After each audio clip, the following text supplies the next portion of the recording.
Good morning, this is Angela with Permaculture. It is 86 degrees here today in October in Zone 8B in Portland, Oregon.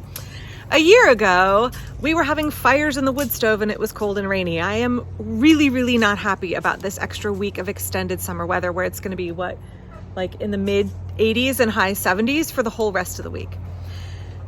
This is giving us an opportunity to get a little bit of work done, however, because it's not rainy.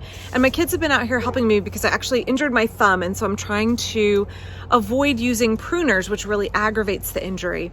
So they're out here helping me with some chores, and my husband is gonna help me. I need a little bit of external force to keep me from doing the kinds of things that are preventing my thumb from healing. And so having family willing to help me is really important. So Casey and George and Hal and B are out here helping me today. Let me show you what we're working on. So my cherry tomatoes are still producing. You can see the extended warm weather has meant that they are still cranking out tomatoes.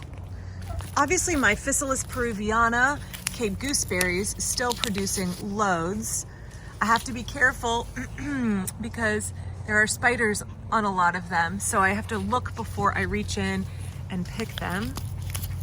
But these are still doing really well. They will keep going all the way until the first frost. I took most of my cherry tomatoes, and you can see I pruned them back heavily to encourage ripening. This time of year when they're really old and stressed, it's normal for them to get thrips, and you might even see some powdery mildew. So don't worry, these are the plants being tired and coming to the end of their life. But you can see here, still getting plenty of cherry tomatoes, even after I've pruned them, and even with thrips on them. I've ripped up some of my other tomatoes this last week and some of my cucurbits that are done.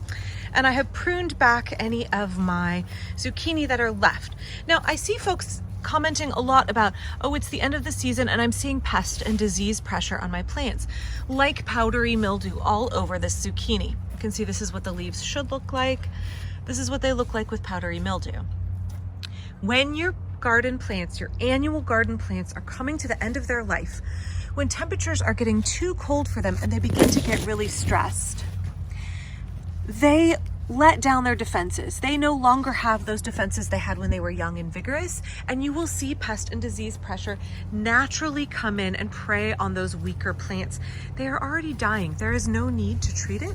It is just the logical process of what happens in an annual veggie garden. However, I want to come in with some of my larger tomatoes that are not like my cherries that are still ripening. Some of my larger tomatoes here, and I'm going to pull up the whole plant and hang it upside down to encourage them to ripen the last few tomatoes on the plant.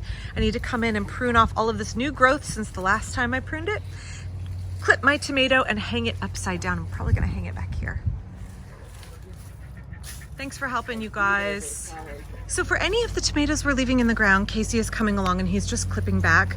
Honey, you actually can clip it back all the way. Anything that is not gonna ripen, so like anything that's flowering, you can clip it all the way back to the base. And then obviously it's just chop and drop, so we just throw it on the ground. But this tomato here is this San Marzano I've never grown before. This is a dumpster rescue tomato. It's a beautiful orange and red variegated tomato when ripe, and it's quite a good sauce tomato. You can see it's really prolific. I've pruned it back multiple times. It's really vegetatively prolific, but I want to see if I can get the tomatoes that are left on it to ripe. So Casey's gonna be my helper here and just take the tomato out at the ground. I've seen some people pull them up from the ground and then you have a big dirty root ball. You don't have to do that. You can cut it from the main stem.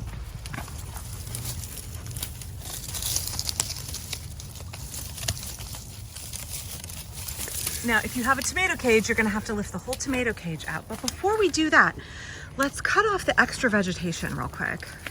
I would come in, Case, so that folks can see, I'd come in all the way back to the branches where there's things flowering, but there's just no hope. Look here, I'll cheat for a minute. I know I'm not supposed to be using this, but like all the way back here. Take all of these bits off, all of this vegetative material. We want to increase air circulation. Now, lots of people pick their tomatoes and wrap them in brown paper bags. Sometimes they'll put another piece of fruit in there to increase the potential for ripening here. But you also can just hang the whole plant upside down. If you live in a rainy climate, make sure you do it in a covered area. Thanks, Case. So I have to say, while my boys are over here helping me with some of the hazel prunings and Casey is working on this behind me, it's really frustrating for me to not be able to do everything in the garden. There have been periods in the past where I've been injured and haven't been able to do garden work, and I feel really sad and really disconnected when I can't be out in the garden doing what I want to do. And I get very frustrated. It really makes me think about what I'm gonna do as I get older. I made a video the other day contemplating what it would look like to form a sustainable, smaller scale eco-village community right here in my own neighborhood, and how I could make that happen. And a lot of that thinking is focused on intergenerational connection, right? Like, what do we do with systems that we create when we are injured, when we are ill, when we are old, when we are infirm? How do we keep those systems going when we aren't able to do the work that we need to in the garden? And how do we also enable people who are younger and may not have the financial resources to create a system like this? How do we allow them to have access and to benefit from that system? It feels to me like so much in American culture right now, in the way that our economic situation is going and the way that some of our chickens are coming home to roost, that what we have is a system where you cannot gain the kind of financial security that is required to start these kind of systems until you are old enough to no longer be able to put in the work that is required to set them up and maintain them properly. And that doesn't seem sustainable for me. And I think a lot about how the answer really is looking at the age stratification in our culture.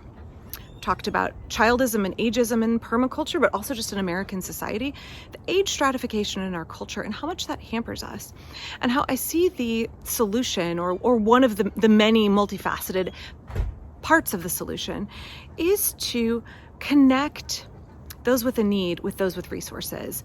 So when we're looking at financially affluent, older folks who have those monetary resources and have access to land, but they have a need for physical labor and a need for companionship, how could we connect them with young folks who have that physical vigor and energy and also a need for companionship and community, but maybe lack the financial resources and access to land? I see a number of friends who also have young adult or teenage children thinking the same thing, like, how are our kids ever going to be able to afford a house the way the housing market is here in the Pacific Northwest? How are they ever going to be able to do that? And how are we going to care for our property as we get older? Is the solution to create a garden or a property or a farm or a homestead in which we have to buy in with our children, where we have that intergenerational within a nuclear family situation going on, where the only option open to us is that we pool the resources of parents and children, or grandparents and grandchildren? And I'm not saying that's wrong. I'm saying that is one possible solution. But what would that look like if we expanded that beyond the nuclear family parameters? And we said, what about creating more intergenerational partnerships to form community and sustainability and access to land? Just some thoughts I've had. Thank you all for your feedback on my last video.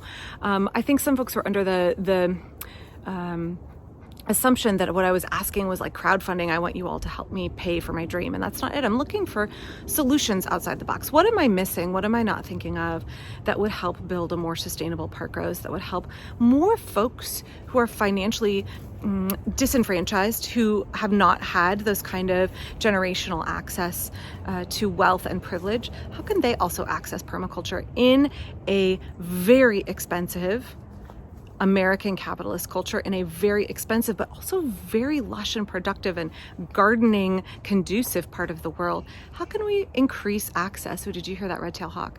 How can we increase access for those folks and create truly sustainable communities that are open to everybody of all ages, of all financial situations, and build and strengthen us as people, make us more resilient people? How can we increase our resilience by increasing our connections? Permaculture is all about finding and harnessing connections that exist in nature and between people. So how can we do that in the world that we live in right now in order to increase our resilience as people and our quality of life for us, for our youngsters, for our elders, everybody?